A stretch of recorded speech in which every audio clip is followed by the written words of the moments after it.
Hey guys, I was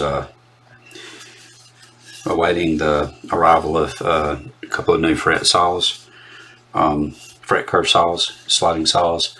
The stainless steel frets that I'm putting in this BC Rich Mockingbird that I'm rebuilding and souping up, they have a 23 thousandths inch tang, so I had to get some new saws that were 23, would cut the 23 thousandths of an inch curve. So in the meantime, I thought, well, I decided I would make a holder for my frets so that I could cut each fret to size and shape it and all, before installing. And basically, it looks like this. Not a big deal, but I thought, well, this would also be a good opportunity for me to go back over how to efficiently use VCarve Pro or some other CAM software. And if you have patterns that are identical and repeat, like such as these holes. Now the numbers, they're individual vectors and they're different numbers, so you're not going to be able to get out of spitting that out into one large or a bunch of small G-code files. But with these holes, you can generate a one column of holes, and then you can make a subprogram out of those and shift them, which is what I did. And or you can do an individual hole, and I want to show you how to do that. So to start with, this is basically what I had already done, and this is VCarve Pro. So what I use for CAM software. I'm going to preview all of the tool paths. This is the order that they cut in or carve in. That's to save time, the least amount of travel I can get away with between patterns. And anyway, basically, this is what you end up with. And I wrote down the dimensions, and I figured we would just run through this quickly. No, don't care. All right, so I'm going to say create a new file. These are my dimensions. I'm using a scrap piece of 2x4, or I did use a scrap piece of 2x4, and all I did was convert my measurements to metric because I run my machine in metric. So here we have the job size, and then I zero off of the material surface, so off of where you're going to be carving. And then I use the center because I'm not using a touch probe. If you're using a touch probe, you may want to do that differently and use your probe. I don't have one. I may get one eventually, but at this point I don't really feel the need for one. But now that we have that piece set up, here are the dimensions we're going to use. And what we'll do is first we'll draw the hole, one hole, and that hole will have a diameter of 6.35 millimeters. And for now, let's just put it in the center of the drawing. Okay, so now we have one hole in the center of the drawing. And then now we're going to add a number. So we hit draw text. This is the font I like. Choose what you want.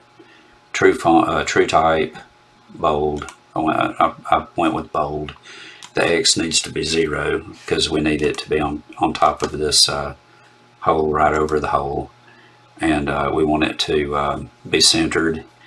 And since our diameter, our radius is 3.175, so we know the top of the hole is 3.175 millimeters from center or above center.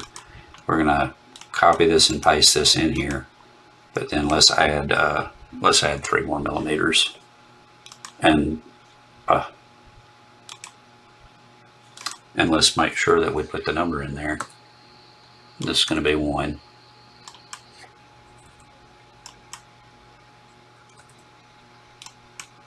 Okay. All right, so now we have a number and a hole. So now what we'll do is we will move to a layer, holes. You don't have to do this, but I prefer to. Let's make this one blue, and let's move this to a layer, numbers. Okay, let's make that red. Okay, so now we're going to highlight both of these, and we're going to go to array copy. We want our spacing to be 26.35 millimeters apart on center, and we want 3 rows and 8 columns because we want 24 frets to fit in this. And there we go. Now we have all of these, and we can center, and now we want to go through and change these numbers. And I did mine left to right, but basically you just open this, you go back to your text, and when you click on one of these, it'll let you edit it. So we'll just click on that, 2, click on this, 3, and so on and so forth. 6, 7, 8, 9. Okay, so I did these layers, right? So now you can turn that layer off for the numbers. What I'm going to do is I'm going to select these, and I'm going to do a pocket toolpath, and I'm going to be using a 1/4 inch 4-flute end mill, and cut depth of 28 millimeters. Let's do 1 hole, and let's call this hole 1, and calculate. Oh, let me see.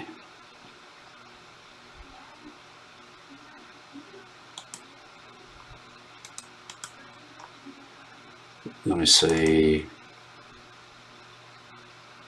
Okay, yeah, 5 passes, hole 1. Okay, and now that we've done that, we can go back to here, and now we can duplicate and hole 2, calculate. Okay, and duplicate again, hole 3, select this vector, and now we have 3 of the holes, right? Okay, so now you can go back up to your layers, and just like how we turned the numbers off so that you could select the holes, we'll turn the numbers on, turn the holes off.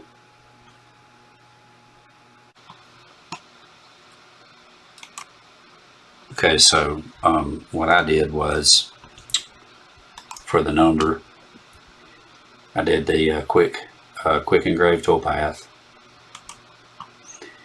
and the 15 degree, that's what I'm using. And I went a depth of 1 millimeter. I ended up having to go a little bit deeper on the 7 and 8 on mine. There was a bad spot in the wood, but you can go deeper if you want, but I went 1 millimeter, and I did hatch. And anyway, calculate. Okay, and then this would be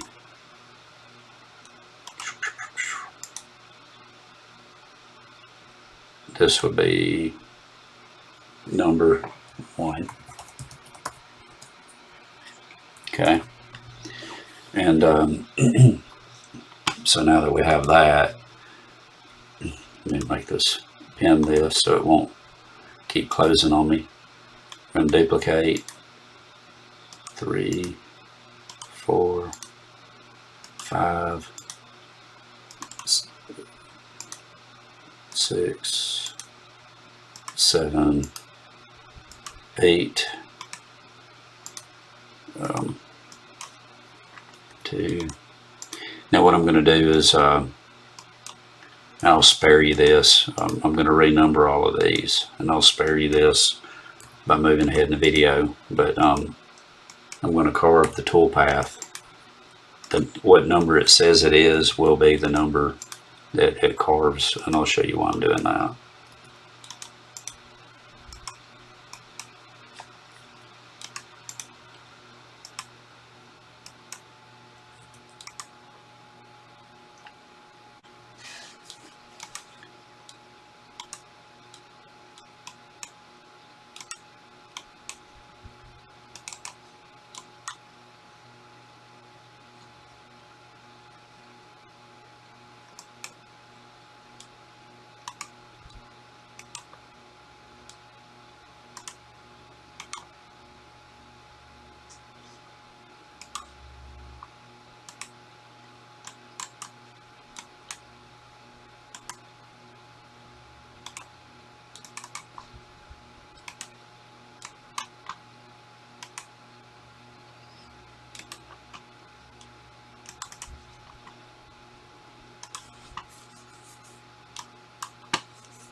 Okay, so now that we have all of the numbers, we need to change the order that they are carved.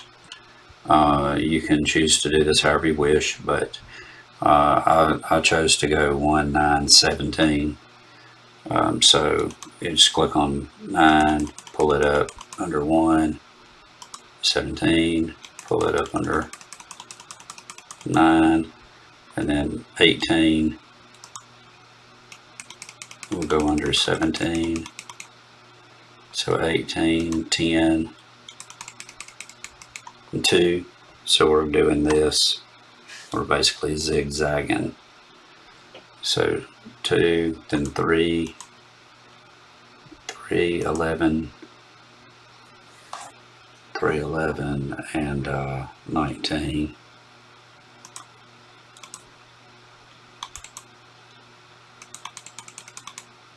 Oops.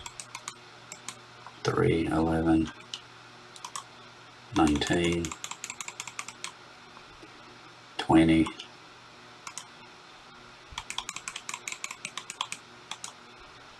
12 and 4, 5, 13, and 21.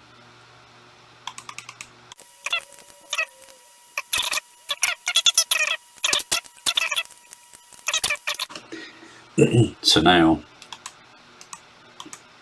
you can select all of these.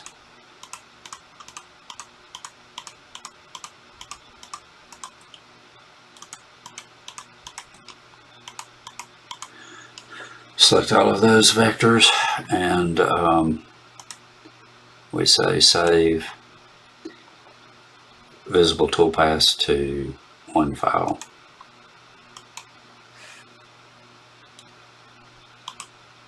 And for video, fret holder,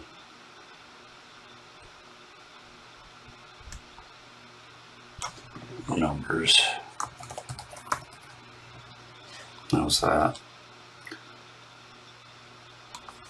Numbers. And anyway, then it doesn't matter. So now if you want to see what that looks like, close that and go to preview, reset, preview, preview, visible toolpaths.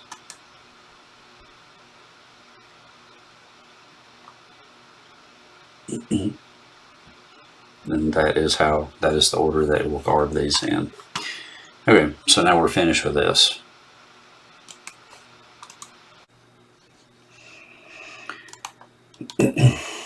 Okay, so now what we're going to do, we're going to select these holes and we're going to select to save the visible toolpaths to one file, save toolpaths. Alright, so I already have a copy of this, but we're just going to start over and we're going to call this fret holes, and we'll call it one column. One column.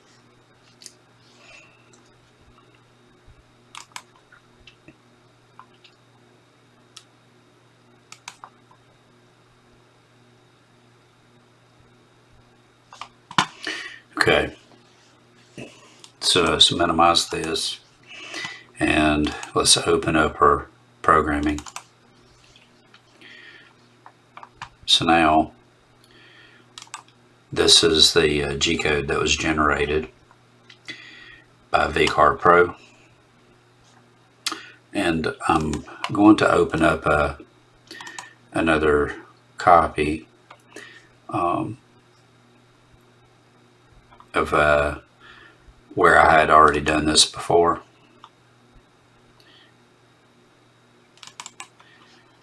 Simply so I can cheat and not have to do all that typing again. But anyway, we have fret holes, one column, and what we're going to do, we're going to look at this, and if if you don't know what this stuff is, what these G codes and M codes do, please watch my first instructional video that is basically an introduction to the G code for home workshop machines. But anyway, what we're going to do, we look at this M0, and that's awaiting the cycle start signal.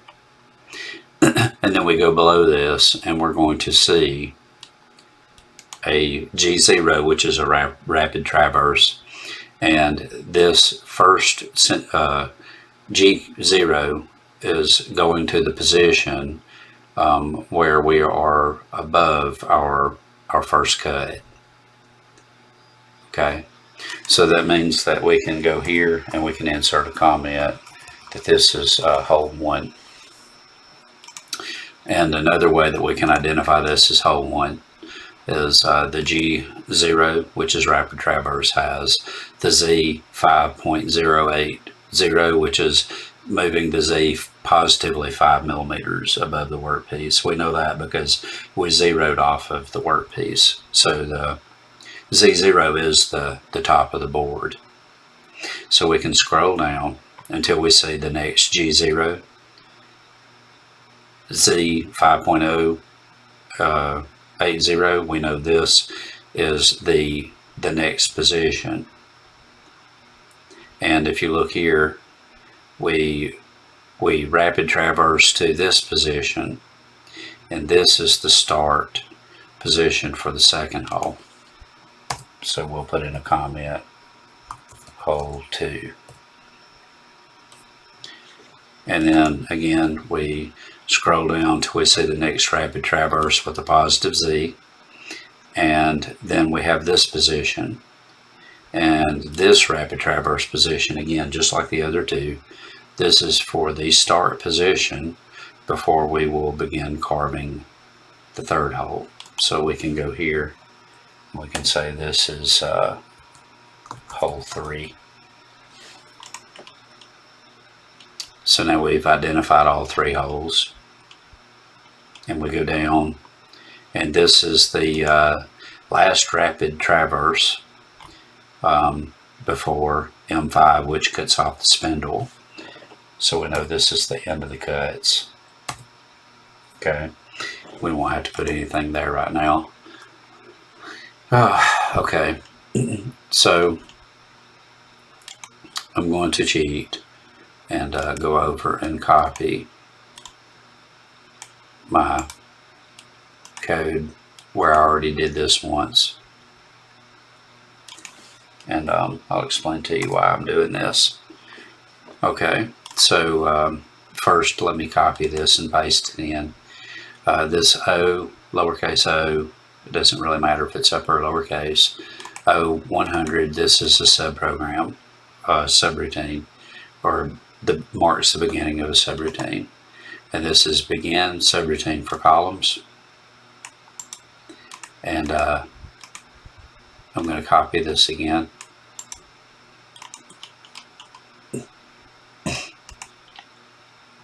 And I'm going to paste it in here. It's a typo. And this command end sub tells the controller to end the subroutine for the columns. So what we're doing here is we are identifying a subroutine inside the main program, and that subroutine is hole 1, hole 2, and hole 3 carving relative to the original offset, which is when you set the offset for your machine. Okay. Now, this is where we're about to really get into the actual real work we're trying to accomplish. I'm going to copy some of these and then I'll explain to you what they are. I don't feel bad about doing this. It's my code, so I should be allowed to copy it. So let's just a comment. This is just a comment that says we're beginning our cuts. And we're going to cut column 1. G54, this is a G-code calling the offset that's set by your machine. When you set your machine using either your touch probe, or if you're doing like I do and I mark the center of the workpiece and touch off right there in the center, this is the offset that gets set, the G54.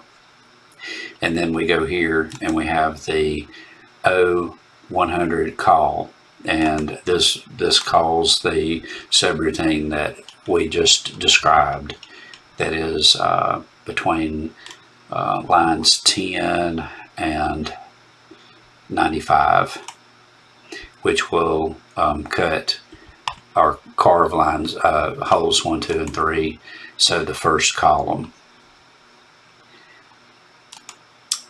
And then we have a remark so that we know that it's column 2 that we're working on.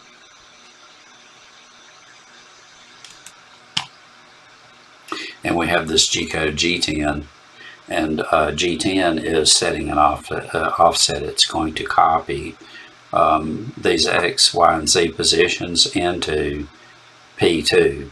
P2 is the storage location for G55 parameters, position parameters. And what we are doing is, I'll explain this a little bit better.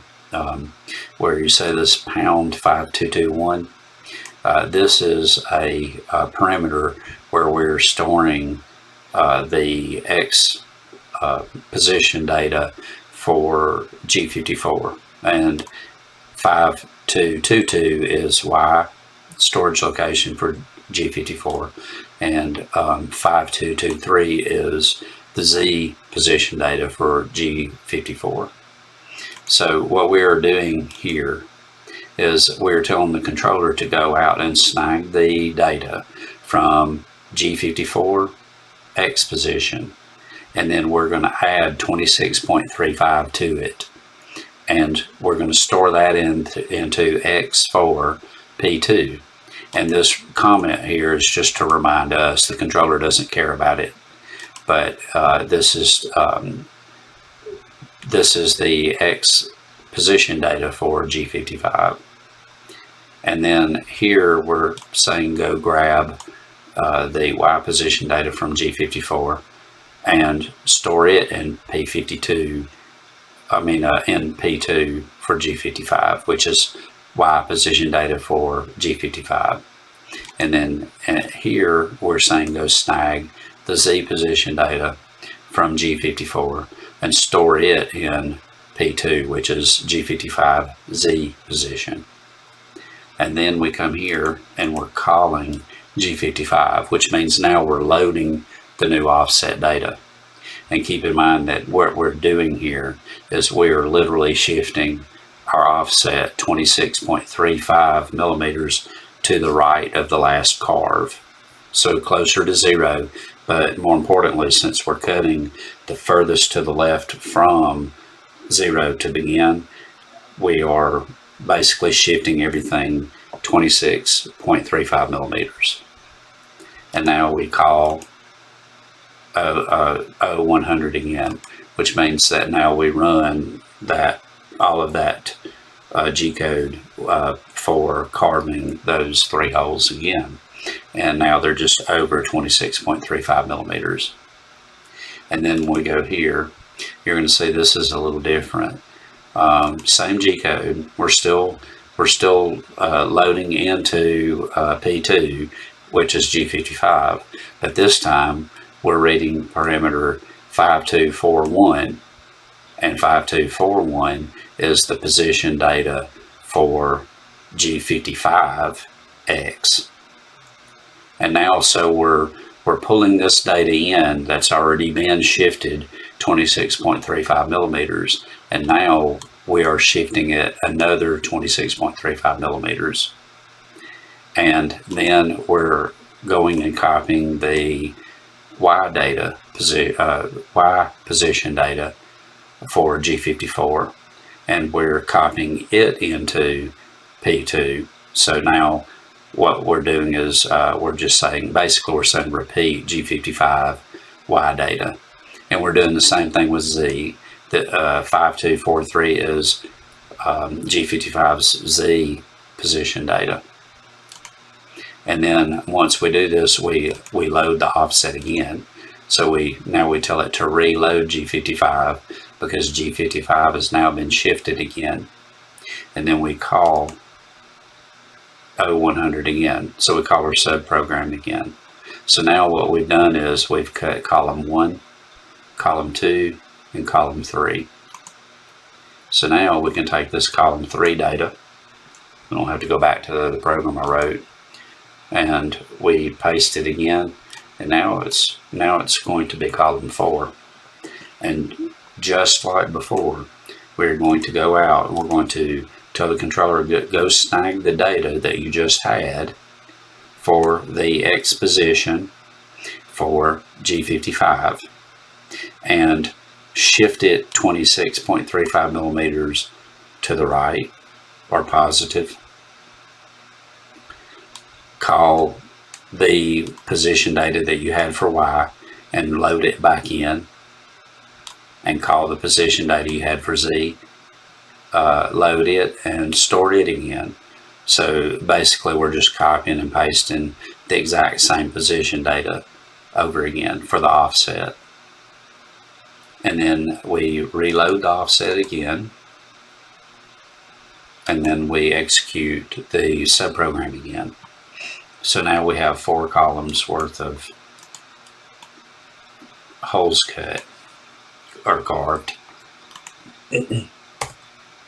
Copy and paste, column 5. And again, it's the same situation. We're taking 5241 parameter, which is the X position data for G55, and we're adding another 26.35 millimeters to it. And then Y, we're just copying it over again. And we're copying Z over again. Reload the offset because the offset's been changed. It's been shifted.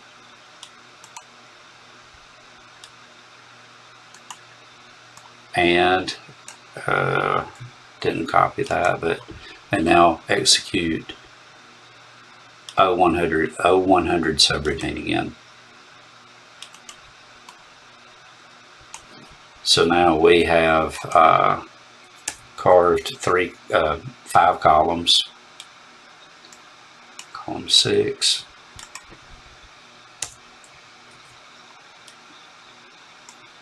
Column 7. And column 8. Okay. I'm going to save this, but so now what we've done, we have basically shifted and reloaded offset G55 every time, with the exception of the first time that we executed the G54. And then at the end here, I'll copy this and paste it so I won't have to type it again. But all we're doing at the end here, this is just a comment so that if we go back and try to read or G-code and figure out what we were doing, we know that this was the end of the carve. And then we're reloading the G54. And if you remember before, where I was mentioning why we're using the G54 and G55, G54 is the offset that is created when you home your machine and you bring it to whatever position and you set the offset, or if you set your offsets with a touch probe. And then G55 is just one of our spare offsets. So what we want to do at the end, we want to reload the original offset, and then we're going to turn the spindle off, and then we're going to tell our machine, I'm going to change that to 10 millimeters. We're going to tell our machine to go rapid traverse Z 10 millimeters, or actually 10.32 millimeters above the top of the workpiece. And then we're going to tell it to go home. And now home will be G54, which will be the very first offset you began with. And I know that a lot of times people may look at this and say, well, I don't really need to do this in a situation like this, and you are correct, you don't necessarily have to, and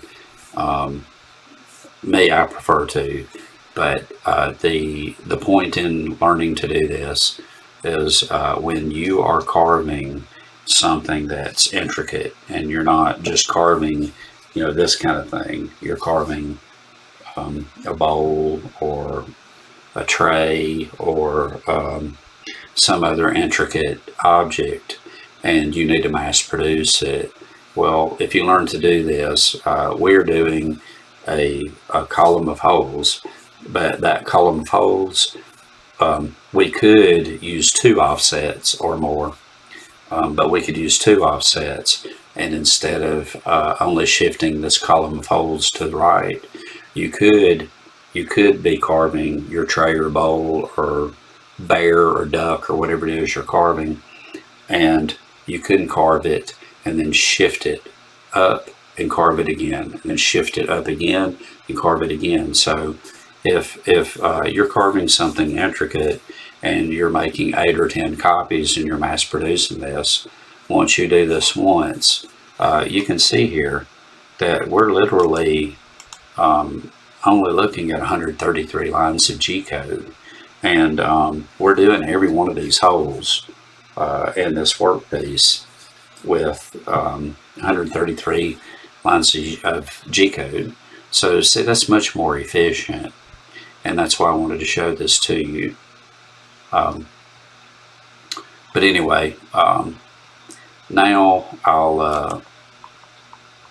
we'll save this, and I'll load it into the machine, and the next thing to do is to carve it, which I've already done, and I did film it, so I'll show you the video of me carving this piece, and it is running this G-code.